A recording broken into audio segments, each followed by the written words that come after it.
mo kí ẹ̀yin ìyá, mo kí ẹ̀yin bàbá, mo kí ẹ̀gbọ́n, mo kí àbúrò. Èmi ọmọ yín olólùfẹ́ yín, Ayé ọpẹ́ ẹ̀yọ̀. Ṣé ó yọ lọ́dọ̀ sí yín náà? Ní agbára lọ́wọ́ Ọlọ́run, ayé ọpẹ́ á máa yọ fún wa. Lórí wa, lórí ọmọ, lórí ìdáwọ́lé wa, láyé ọpẹ́ máa fi máa yọ. Quick one. Èwo la mú wá fún wa lọ́jọ́ títí òní wípé ká sáyé gbé ká ṣe àgbéyẹ̀wò ẹ̀ gẹ́gẹ́ bá a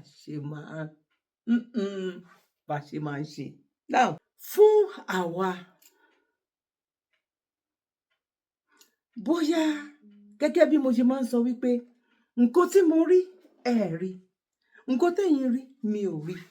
Gẹ́gẹ́ bó ṣe jẹ́ wípé àwọn bàbá mi kan, àwọn brothers mi kan, àwọn ìyá mi kan, wọ́n máa ń ju àwọn videos kan fún mi. Wọ́n máa ń jù sí mi, yes. Tó lè jẹ́ wípé lótìtọ́ àtòdodo, wọ́n máa jù mí sí mi, èmi náà ò tí ì rí. Mi ò tí ì rí. Ìmí ìdẹ́wà dẹ̀rẹ̀, mo lè ti rí. Màá máa fi WhatsApp number mi, màá máa fi síta lẹ́ẹ̀kọ̀kan because àwọn ẹlòmíì náà máa fẹ́ nírú ẹ̀ lọ́kàn gan. Láti sì lè sọ wípé, mo dẹ̀ wá fẹ́ ju fídíò yìí sí Dr. Sabio, kí Dr. Sabio náà sọ̀rọ̀ lórí ẹ̀ o. Because ìmí tún wá wà tó wá jẹ́ pé mo lè ti rí, mo lè ti fi ṣe program.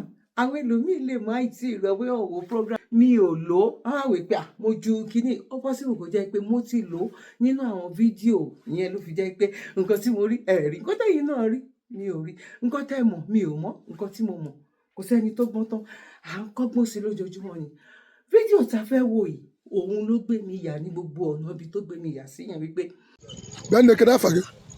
I cannot hear Igbo. You cannot hear Igbo. Okay, what's your name? My name is Chineye. Speak up. Chineye is Ekweme. Chineye is Ekweme. Ekweme. From where? From Anambra State. Where in Anambra? Uga. Oga? Yeah. Where in Oga? Agwata. No, Umeze. Umeze in Oga. Umeze. What are you doing outside by this time of the night with your bag? What are you doing? My auntie chased me out of the house. Your auntie? Yeah. Who is she? She's my dad's sister, elder sister. What's her name? Her name is Ebere Umena. Obele who? Umena. Where does she live? She live around one school they call Crystal Academy. Here in Oba. Yeah, in Oba. Which estate? Do you know the name of the estate?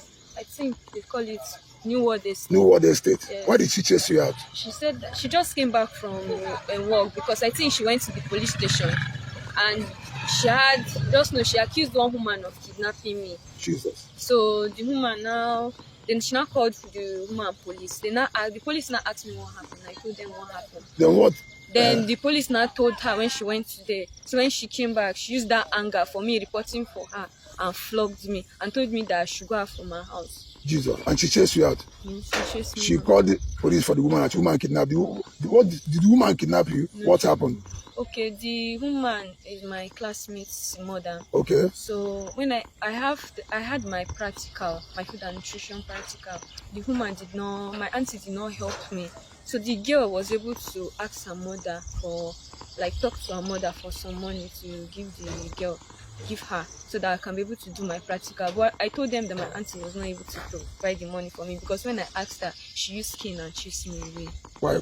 Are you doing anything bad? I'm not doing anything bad. And you said that she's your my father's elder sister. Yes. What about your dad? My dad is in Lagos. Your mom, uncle? My mom, I don't know about her. You don't know your mom? Yes, my dad. Don't know your mom? I don't know my mom. My dad married another woman. Why are you not with them? My stepmother don't like me. Why? The one he married don't like me. So you came down from all the way to Lagos to stay with your aunt, your daddy's sister, and she's even maltreating you. Yes. And you're not doing anything bad. I'm not doing anything. And she chased you out. Today is what? What's today's date? Today is 27th of June 2025. Yeah. And she chased you out. Okay, I just saw this. Which school? What's the name of your school? Richland Secondary School. Okay, Richland School. Okay, Yeah, I know that place. Okay. I just saw this girl on the road. Actually, it was somebody that alerted me that this girl is stranded. So I came to know what's happened. And she said that she was chased out by her auntie, her father's elder sister. You people are already she's from Oga. What's the name of that your village again? Umo is a village, Oga. Yeah. So I don't know. Oga is a very big town. I don't know why you would be. How old are you? I'm 18. Eh? Like 18. 18 years. So what class are you? I'm in SS3. SS3. And have you written your, so they are writing NECO now, Yes, that I and you are taking the exam. Yes. Did your auntie pay for your NECO and whatever? No, it was my dad that paid for Okay, it. dad paid for it. Yes. Do you have the number of your dad? No, I don't have it. By this, at your age, you're supposed to have the number of your dad. And she knows to give me phone, and I hardly call him. Why? I don't know. She don't like when I. What's the name of that your dad? Alexander Ezekweme. Alexander Ezekweme. Ezekweme.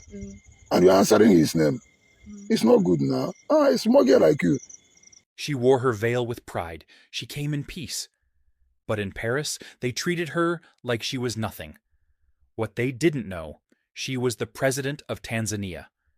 It was early morning when the plane from Tanzania landed in Paris. The air was cold, the sky gray. But inside the airport, something bigger was about to happen.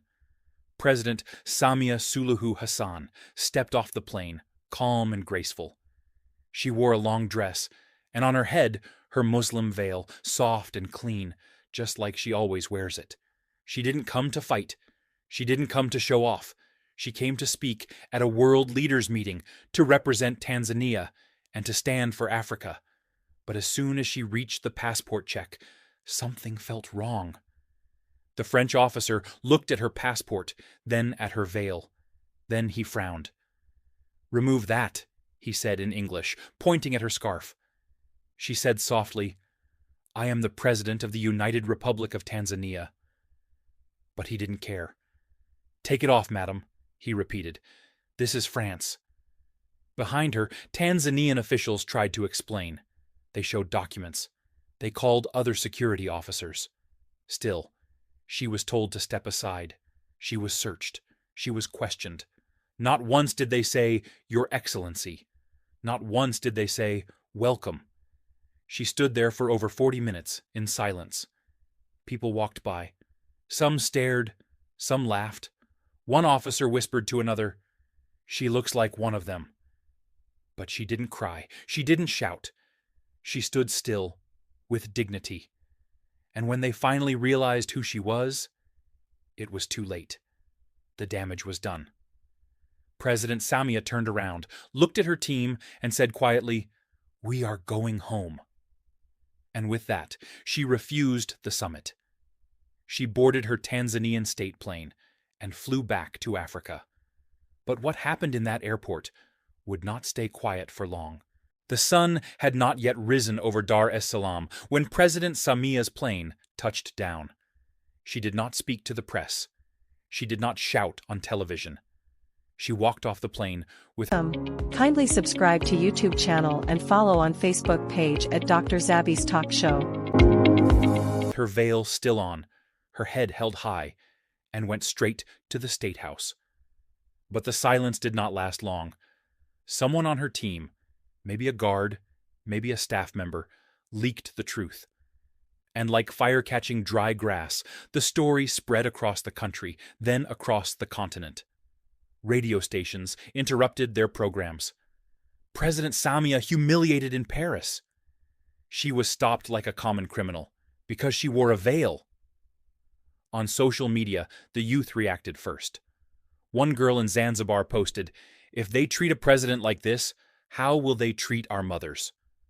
Another in Nairobi wrote, "She went to speak peace." They answered with racism. Across the Muslim world, voices rose up. She is a Muslim. She is a woman. She is a leader. And still they disrespected her. Even in cities like Dakar, Abuja, and Khartoum, people who had never followed Tanzanian news before were now shouting her name. Samia, the mother, the leader, the one who stood in silence, but said more with her eyes than any speech ever could. Back in France, their government scrambled. A small statement came out. "It was a mistake. We apologize." But it was cold, dry, and too late. Because Africans knew the truth. This wasn't just a mistake. It was an insult. To her veil, to her faith, to her skin, to her continent. And now the world was watching. And Africa was rising.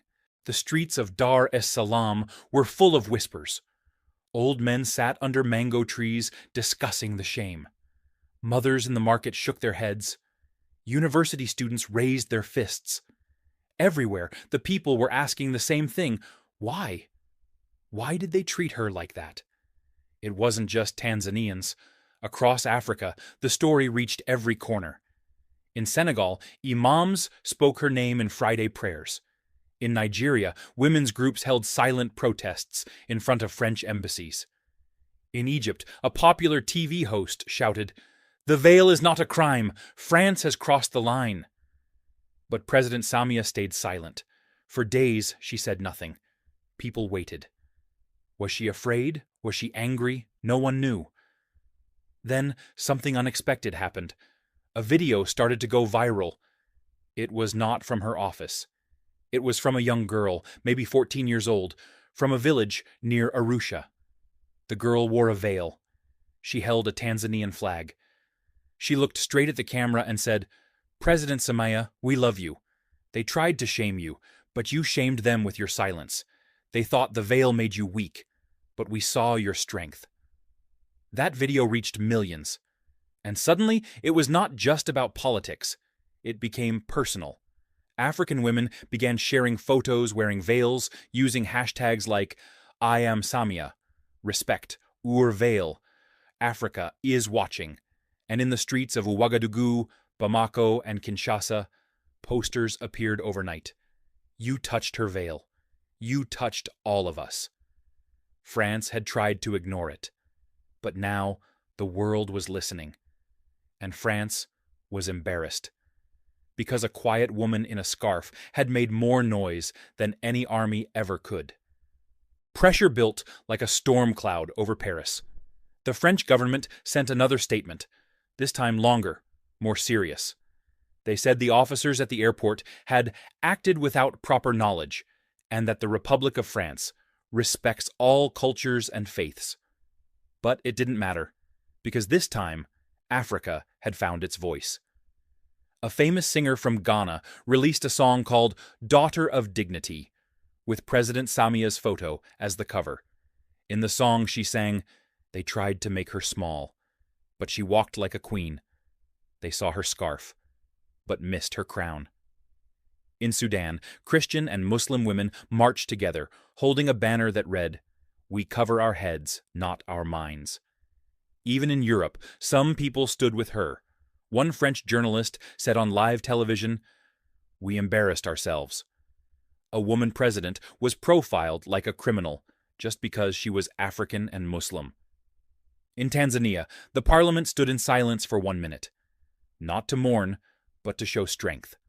Then, for the first time since her return, President Samia Suluhu Hassan spoke. It was not a loud speech. It was soft, steady, like a mother speaking to her children and the world. She said, "I came to Paris with hope. I left with disappointment, not for myself, but for what I saw. Fear of what they don't understand. Disrespect for what they refuse to learn." She looked straight into the camera and added, "I will not remove my veil. I will not bow my head. And I will not ask to be treated like a human being. Because I already am." The crowd in Tanzania stood and clapped. But beyond that, millions across Africa clapped in their hearts. Because in that moment, President Samia was not just a leader. She was a mirror. She reflected the pain of many, and she turned that pain into power. Something changed after her speech. You could feel it in the air. In the markets, women wore their veils a little higher. In the mosques and churches, her name was mentioned with respect. In the classrooms, teachers used her story as a lesson, not just about racism, but about dignity. In Nigeria, a young female lawyer said on TV, "She didn't shout, she didn't curse, she stood like a mountain." And that is the strongest protest. In Rwanda, a popular writer said, "They wanted to humiliate her, but she turned silence into strength and shame into gold." In Tanzania, her government quietly canceled upcoming diplomatic visits to France. The message was clear. If you cannot respect our leaders, we will not come to your table. In Paris, the airport where the incident happened released a full report admitting that racial profiling and cultural ignorance had played a role. But it was too late. The world had already chosen a side, and this time it was not with the old powers. It was with the woman who wore a veil, who stood her ground, who refused to be made small. In Dar es Salaam, someone painted a mural of her on a wall near the harbor. It showed her standing with her hands folded, eyes calm, veil blowing in the wind. At her feet were the words, "We cover with cloth, but we rise with fire." The painting was shared by thousands. Even school children visited it and placed flowers at the base. And across the continent, something rare was happening. Africa was united, not by politics, not by war, but by the quiet courage of one woman. A woman who never raised her voice, but made the whole world listen. Weeks later, the world had not forgotten. France tried again to make things right. They invited her to return. They offered to honor her at a global women's conference. They even said the president of France would issue a personal apology. But President Samia Suluhu Hassan did not go. Instead, she traveled to Kenya, where she was welcomed with open arms and called Mama Africa. In Uganda, she spoke to a gathering of young women and said, "Respect is not given with red carpets. It is shown in how you treat the simplest person at the gate." In Morocco, a group of girls in hijab held up a sign, "We are all Samia." In South Africa, a university held a debate. Is the veil a symbol of oppression or pride? And for the first time, many students said, it could be both or neither. It depends who wears it and why. In Europe, too, something had shifted. Some newspapers who once mocked her now praised her grace. Some feminists who misunderstood her now said, "She showed us a different kind of strength, quiet, patient, but unbreakable." Back in Tanzania, President Samia went to a small village where she was born. There, a little girl ran up to her with flowers and said, "You make me proud to be a girl." She bent down, took the girl's hand, and replied, "Then one day, you will lead too, and may the world see you before it judges you." The crowd around her cried softly, not from pain, but from pride. And that night, as the stars lit the sky, women across the continent wore their veils, some Christian, some Muslim, some with no religion at all, not in silence, not in shame, but in honor, because one woman stood in an airport, refused to bow her head, and taught the world what it means to wear a veil and still shine. If you currently run a business in Nigeria, then I think you should listen to this. As of 2025, if you meet 10 Nigerians, at least 5 will tell you they use this particular fintech app called Opay. From business owners to students, even sugar mummies, everyone seems to prefer this particular app. Why? Because of how fast it processes transactions, faster than many traditional banks. Even I use Opay right now, but that might change if the story turns out to be true. So there's a store owner in Lagos who sells children tablets. I'll call her Madam in this case. She buys them in bulk and resells them to both retailers and walk-in customers. Over time, the business grew too big for Madam to handle, and this led her to hire multiple staffs, including sales girls, to assist her in pushing the business or running the business. These sales girls had a simple job: sell tablets, receive payments for the tablets using the company's account, and then record each sale in a logbook, which they all began doing consistently at first. From time to time, Madam would review the logbook to ensure everything matches up with the remaining stock. During these checks, she would sometimes notice errors recorded by some of the sales girls. She would call them back, go through the record with them, and correct the mistakes. However, there was one particular sales girl whose record were always perfect. This one, Every sale she recorded matched the inventory exactly. No errors, no missing stock. She never gave Madame any stress, and at first, Madame was actually pleased because, let's be honest, every business owner wants a stress-free worker. But over time, Madame began to notice something strange. Goods worth over 10.4 million naira or $7,000 were missing and completely unaccounted for. They weren't logged in the records and they weren't in the inventory either. So she decided to investigate, and when she did, what she found completely crushed her. This one sales girl whose records were always perfect was the one behind the entire disappearance. She alongside another staff had allegedly been selling the tablet to customers, but instead of using the company's account, she was collecting payments into her own personal account. But here is where it gets really disturbing. After Madame discovered everything, this sales girl, in a desperate attempt to erase her track, allegedly connived with a staff member at OPay, and this insider supposedly helped her erase all traces of those transactions from her account history, meaning there was no record of the millions she diverted. I know what you're thinking right now. This can't be possible. And honestly, I'm still struggling to believe it. But the store owner didn't just talk. She posted a video about the case, and in her caption, she made it clear that the case is now with the divisional police officer in Lagos. That alone tells you how serious and legitimate this whole thing might be. If truly a reputable financial platform like OPay can have a staff who manipulates transaction histories, just imagine the kind of damage that could be done, or worse, the damage that might already be happening. It means one thing: OPay might be compromised, and your money, which is also my money, might not be as safe as you think it is. But anyways, the sales girl and her accomplice were arrested, and I guess the case is still. Mo kí wa lẹ́ẹ̀kan sí wípé a kú bójú ọjọ́ ṣe rí, gbogbo ẹ̀yin tí máa ń bá wa pín ètò wa, gbogbo ẹ̀yin tí máa ń fi kọ́mẹ̀ntì láti gbogbo ẹ̀yin tí máa ń kí mi náà wípé sísà mi ayé ọpẹ́ yọ ẹ kú ètò, èmi náà ń kí yín pé a kú bójú ọjọ́ ṣe rí. Báwo ni wẹ́dà lọ́dọ̀ títí wẹ́dà yẹn ó ṣe kíní díẹ̀ lọ́dọ̀ tí wọ́n ń bí báyìí náà, bọ̀ a manage tó tútù bá dé náà sí bẹ́ẹ̀ náà la máa complain, kò yé yín, bọ̀ lágbára lọ́wọ́ Ọlọ́run ojú òní tiwa. Mo kí wa lẹ́ẹ̀kan sí pé a kú bójú ọjọ́ ṣe rí. God bless you. Bye for now. One love.